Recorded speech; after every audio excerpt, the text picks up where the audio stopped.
Hello, I'm David Alvarez, and thanks for tuning in to Coral Gables Television. Today on Coral Gables Now. The Coral Gables Country Club has officially opened its doors, and we'll give you an inside look. Also, we give you tips to finally conquer the #1 New Year's resolution, which is to get back in shape.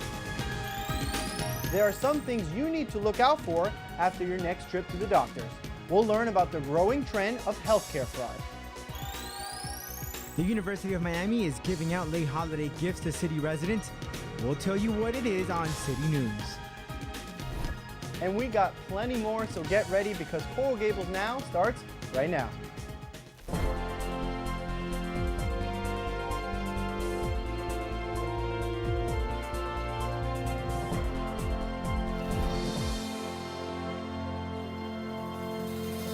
Welcome to Coral Gables Now. I am David Alvarez, and we here at CGTV want to wish you a Happy New Year. And a lot is going to be happening in the city during 2011, and one of the most anticipated locations has recently reopened and is stunning its guests with its recent makeover. Anthony DiDonato, operations manager of the Coral Gables Country Club, is here to tell us all about it. Anthony, thank you for joining us. Thank you. So first, tell me, how did you become involved with the country club and redoing it? Well, it all started obviously up in Toronto, because that's where we're from. We're based out of Toronto, Canada, your fellow Canadians up north. So Nick DiDonato, he's my uncle as well as the president of the company. His son is actually at the University of Miami. So when he was down here looking at areas, the Coral Gables Country Club came up, and that was on the radar, and we saw a lot of potential there. And with our reputation and the projects we do back in Toronto, we do a lot of historic restorations. We work with the city as well up in Toronto. So we have a good understanding of the buildings, and they really like to work with us because we have restored several key buildings up in Toronto to their former glory. We have the courthouse, for instance, which used to be the courthouse before Toronto was a city.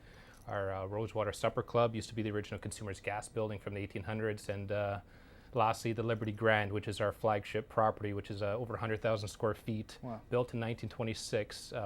Fantastic property.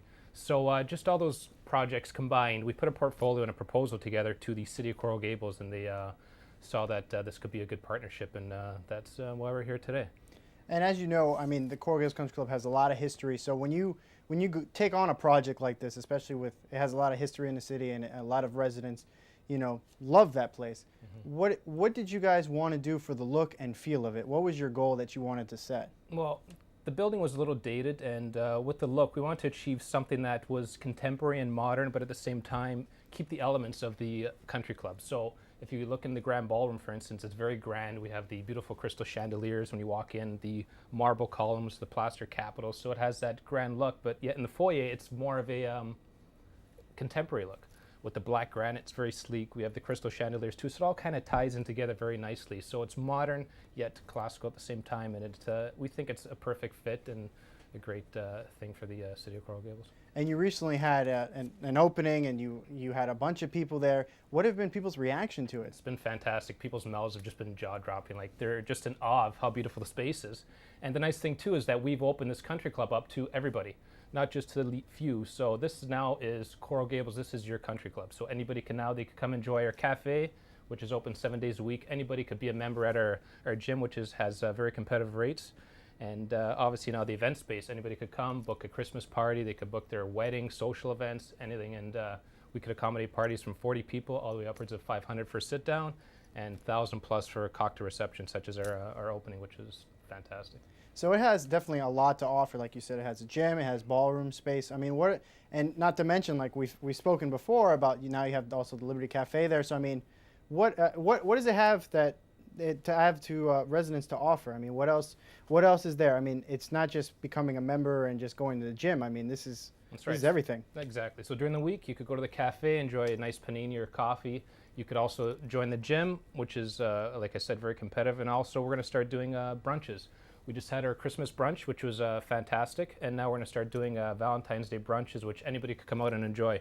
For instance, the one was $45 and was fantastic. We had a beautiful spread, a carving station, omelet station, fine selection of pastries, and this allows anybody from the neighborhood to come together, grab a table, and they could enjoy that buffet during those holiday times.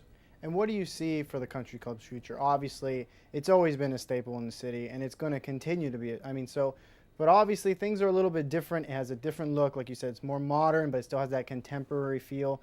What do you think it's going to be its role in the city later on? Well, the role is that this is a space that everybody could come and enjoy. We're here for the long term. We have a 30-year agreement with the city, and we're not here just to make a quick buck and run. We're here. We want this to be a community space.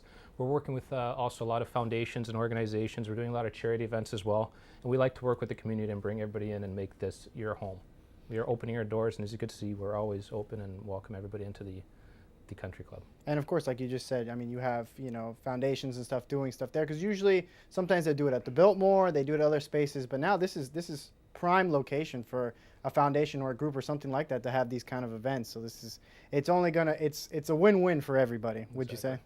Exactly. And if someone wanted to join the country club or get more information, where could they find that out? Well, they could call us. Our main number is 305-392-0819. You could also visit our website at www.coralgablescountryclub.com, and we have all our information there, our upcoming events. If you like information on the cafe or the gym, it's all available there. It's all there. And just so they know, where is it located? It's at 997 North Greenway Drive. That is the cafe entrance, or if you're entering for your events, it's 990 Alhambra Circle. Okay, yeah, you can't miss it. You cannot miss it. It's fantastic. And I mean, we were at the opening. We taped it. We did stories on it. And let me just tell you, I saw the footage. I saw what it looked like, and it looked amazing in there. Just simply amazing. So I recommend everyone to go. At least if you're not going to join, please go check it out. Go eat at the cafe. I mean, it's an unbelievable experience over there, and it's truly unique to Coral Gables, I would say. So Anthony, thank you for coming out today and speaking to us. Thank you very much. And Coral Gables Now is just getting started. Up next, it's that time of year again. The farmers market will be back, and we have all the information on what it's going to offer. And after the break, we'll have Gary Opper in studio to talk about the growing threat of healthcare fraud. Coral Gables Now will be right back.